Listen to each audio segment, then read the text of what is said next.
Welcome to week 11 of Teachings of the Living Prophets. Now, this particular week, we'll have an opportunity to go over two remarkable general authorities, Elder Bednar and Elder Quentin L. Cook. Both these are, again, just as we've seen the last couple of weeks, individuals that have had remarkable careers and have demonstrated in their lives just tremendous capacity to both lead and to succeed in their lives, and we can certainly see how the Lord has chosen them to be a part of the quorum of the 12 apostles. In the case of Elder Bednar, our family has had some wonderful personal reaction, but we've been able to get to know Elder Bednar on a personal level because of my parents both teaching at Ricks College when he came as the president of Ricks College. And so it is with that I share a couple of experiences that really demonstrate to us really what he is like. As he came to Ricks College, he was definitely a polished businessman. He was the head of the University of Arkansas Business School. And yet he was also very, very profound and a very deep thinker, as I think we see when we listen to him in General Conference. And my dad would constantly mention as they would go to different types of meetings, and Elder Bednar would get up and he would teach the people, the religion department. And he would say that at the end of these particular meetings, the religion department would be amazed at his insights and how profound he was with regards to the scriptures. It just certainly demonstrates how he is at a different level, how he teaches and how he is able to draw things out from the scriptures. One such experience at Ricks College really also tells us about Elder Bednar, and that is he got a call while he was the president of Ricks College, and it was Ricks College. He got a call from President Hinckley, who basically said, "David, I have a question for you. I want your insights. I am thinking about making Ricks College a 4-year institution." Now, when Elder Bednar was asked that question, he said immediately ideas came into his mind as to why it would be difficult to make Ricks College a 4-year institution. He started to think about everything from the issue of tenure to research and other type of things that would make it difficult.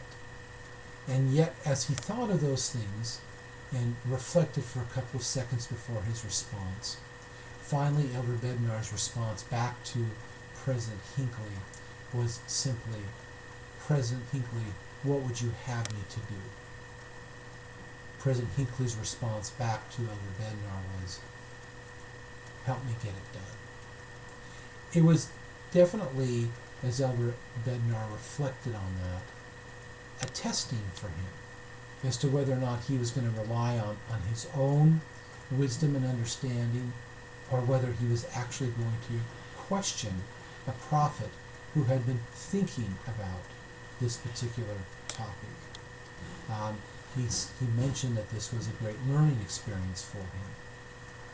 So Elder Bednar definitely is the type of individual that in General Conference comes with very clear thoughts and ideas. One of the things that he talks a lot about is the atonement. If you listen to some of his talks, not only the atonement, but agency and the ability to act versus being acted upon.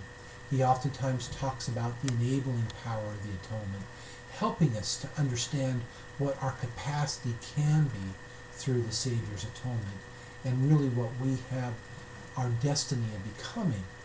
He oftentimes talks about the difference between doing and acting and being and becoming. Our BYU Idaho model is, I'm sure, a reflection of his thoughts as he talks about, doing, preparing, and then becoming. And so I'm so grateful for him and the things that he has been able to provide us, and I'm grateful on a personal level to listen to him each conference and reflect upon, his influence in our family. He was the apostle that was able to set apart my dad as a temple sealer in Rexburg. And so again, our interaction goes back. When my mom was passed away, he was able to attend the funeral. So I'm grateful for my ability to know him on this personal level. In the case of Elder Cook is from the Bay Area, which is very close to where I live, yet I've never had a chance to get to know him. I was deeply impressed with Elder Cook's compassion. I love the story as a little boy during the fire drill as he went back to get the boots for another individual. I also am deeply impressed with Elder Cook's intellect as well, as he went to Stanford, as he was able to have an illustrious career as an attorney in the Bay Area. And it just demonstrates to me the capacity and the skills that these individuals have.